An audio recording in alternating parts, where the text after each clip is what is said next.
The Filipino concept of bayanihan involves community, unity, and helping one another.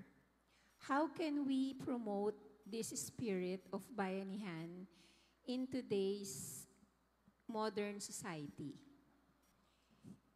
I will translate it in Filipino.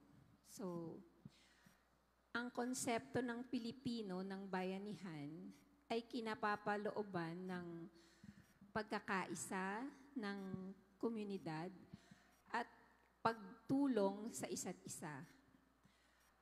Paano natin maisusulong ang diwa ng bayanihan sa modernong lipunan ngayon? Thank you. I firmly believe that bayanihan is one of the iconic culture and values of Filipinos. And through bayanihan, it fosters compassion and empathy. And I believe we can promote this in this time of modern generation if we were able to work hand in hand as one Filipino. Because bayanihan, it is something that defines us identity as one Filipino. And I believe if we were able to have a collaborative effort to one another, we can make sure that no Filipinos will be left behind. Thank you and good evening.